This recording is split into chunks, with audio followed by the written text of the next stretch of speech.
अभी एक फैशन हो गया है आम्बेडकर आम्बेडकर आम्बेडकर आम्बेडकर आम्बेडकर आम्बेडकर। जिस तरह से उन्होंने अमित शाह जी ने बाबा साहब अम्बेडकर का अपमान किया, करोड़ों लोगों की भावनाएं आहत हुई हैं। अपना नाम अगर भगवान का लेते तो 7 जन्मों तक स्वर्ग मिल जाता। देश के करोड़ों करोड़ों करोड़ों दलितों, गरीबों, कुचले हुए लोगों, पिछड़े लोगों, वंचितों, उनके लिए बाबा साहब अम्बेडकर भगवान से कम नहीं है।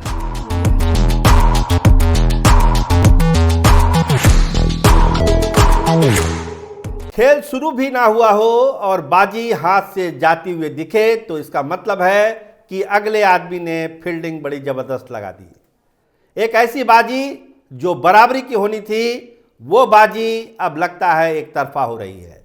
हम बात कर रहे हैं दिल्ली विधानसभा चुनाव की, जहां पर भारतीय जनता पार्टी और आम आदमी पार्टी के बीच कहा जा रहा था कि एक कांटे का मुकाबला इस बार हो सकता है। लेकिन जो माहौल है, जो परिस्थितियां हैं और जो हालात हैं, वो यही बतलाते हैं कि आम आदमी पार्टी ने लगता है कि खेल शुरू होने से पहले यानी वोटिंग से पहले ही भाजपा को चारों खाने चित कर दिया और मौका भी मिला।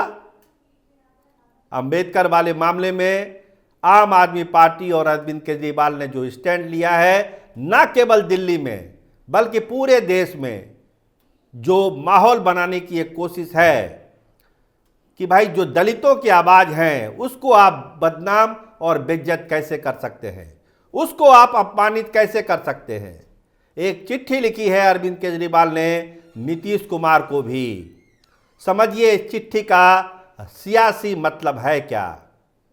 बिहार के पूर्वांचल के लाखों लोग दिल्ली में रहते हैं जो दिल्ली में वोट भी करते हैं और उन तक अगर मैसेज पहुंचाना है तो नीतीश कुमार को एक पत्र लिखा गया है अरविंद केजरीवाल के द्वारा।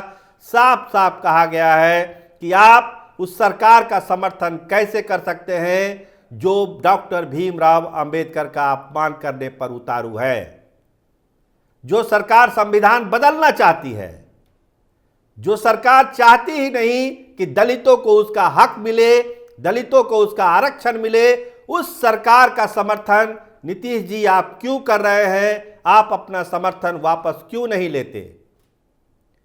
आखिर क्या मजबूरी है आपके साथ जो आप ये समर्थन वापस नहीं ले रहे हैं? कोई सियासी मजबूरी है क्या? दलितों का दुख आपको देखा नहीं जा रहा है? उनका जो आरक्षण छीना जा रहा है वो आप महसूस नहीं कर रहे हैं? और सबसे बड़ी बात, अगर डॉक्टर भीमराव अंबेडकर को बेइज्जत किया जाएगा संसद में तो आप चुप क्यों हैं? आपको इस चुप्पी का जवाब तो देना ही पड़ेगा। मतलब सीधा सीधा संदेशा नीतीश कुमार को दे रहे हैं और बिहार और पूर्वांचल से जुड़े हुए उन तमाम लोगों के पास एक मैसेज केजरीवाल का जा रहा है कि आखिर दलितों के मुद्दे पर नीतीश कुमार चुप क्यों हैं? चुप है क्या भाजपा का कोई दबाव है? और भाजपा तो लग रहा है कि दो राह पर आके खड़ी हो चुकी है। वो करे तो क्या करे।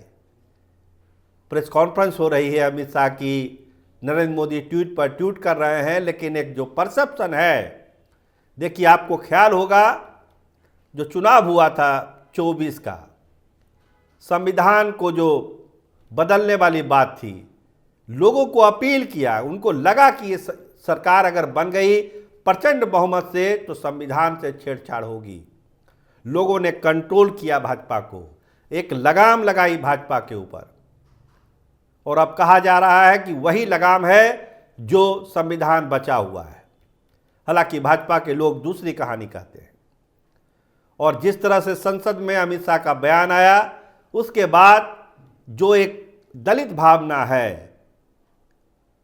क्या कहा केजरीवाल ने कि हमारे आदर्श हैं डॉक्टर भीमराव अंबेडकर, हमारे प्रेरणा स्रोत हैं, हमारी पार्टी सम्मान करती है डॉक्टर भीमराव अंबेडकर के, उनके सिद्धांतों के, उनके विचारों का। अगर उनका कोई अपमान करेगा तो आम आदमी पार्टी चुप नहीं रह सकती, उस पर हम कई सरकार कुर्बान कर सकते हैं।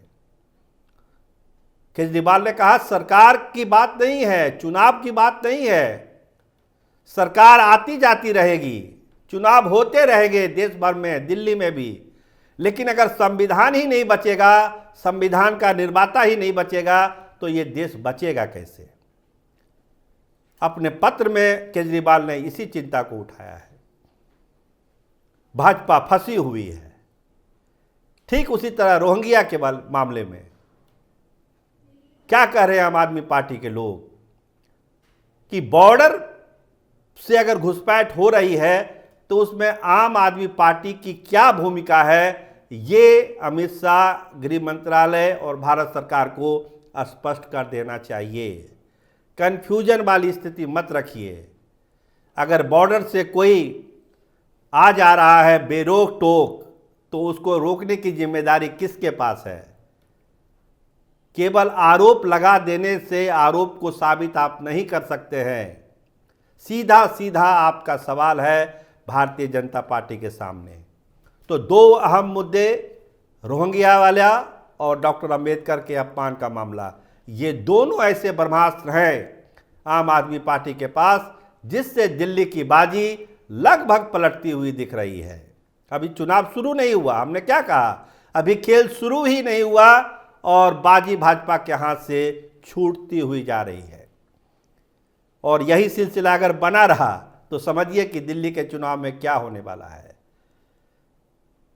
कई लोगों से बात होती है कि कहते हैं कि लगता है कि इस बार तो 70 में 70 कहीं ना हो जाए, जो परिस्थितियां हैं। लेकिन भाजपा के लोग क्या कहते हैं कि देखिए सपना है, सपना देखने दीजिए। आम आदमी पार्टी को सपने देखने में कोई रोक नहीं है, लेकिन जो राजनीतिक माहौल है, जो परिस्थितियां बन रही है दिल्ली के अंदर, और जिस तरह की घोषणा आम आदमी पार्टी और केजरीवाल की तरफ से हो रही है, चाहे वो वृद्धाश्रम वाला पेंशन वाली बात कह लीजिए आप, या दूसरी जो स्कीम वो लागू कर रहे हैं, महिलाओं को जो पैसा ट्रांसफ़र वाली बात है, और बहुत सारी घोषणाओं का इरादा आम आदमी पार्टी करके रखी हुई है। तो ये सब जो स्कीम है, पॉपुलर स्कीम है, जो लोगों को कनेक्ट करती है पार्टियों से और वो वोट में कन्वर्ट होती है, उसमें कहीं ना कहीं एज आम आदमी पार्टी आज की तारीख में ले चुका है। भाजपा उसमें बहुत पीछे जा चुकी है। क्योंकि अभी भाजपा तो आपस में ही उलझी हुई है। यही सवाल समझने की कोशिश कर रही है कि डॉक्टर अंबेडकर का उसने अपमान किया कि नहीं किया, इसी में फंसी हुई है। यही सफाई देने में उनका भी बहुत सारा दिन गुजर जाएगा। तो आम आदमी पार्टी ने एकदम, कहते हैं कि एकदम नाभि पर वार करना, उस नाभि पर वार किया है आम आदमी पार्टी ने। और डॉक्टर अंबेडकर के अपमान वाले इशू को आम आदमी पार्टी अपना चुनाव का एक मेन एजेंडा बनाएगी, जो संभावना राजनीतिक पंडित दिल्ली के बता रहे हैं। और ये सिलसिला चूँकि दलित वोटर का एक बहुत बड़ी संख्या है, चुनावों में हार जीत वो प्रभावित करते हैं दलित वोटर, तो दलित वोटरों तक पहुंचने का एक माध्यम, एक सीढ़ी अरविंद केजरीवाल को मिल चुका है। और इस मौके का वो फायदा उठाने के लिए तत्पर है, उठाना उन्होंने शुरू किया है। और साफ साफ कह रहे हैं कि चुनाव का सवाल नहीं है, सरकार का सवाल नहीं है, सवाल है संविधान बचाने का। और अरविंद केजरीवाल संविधान को बचाने के लिए कोई भी कुर्बानी देने के लिए तैयार है।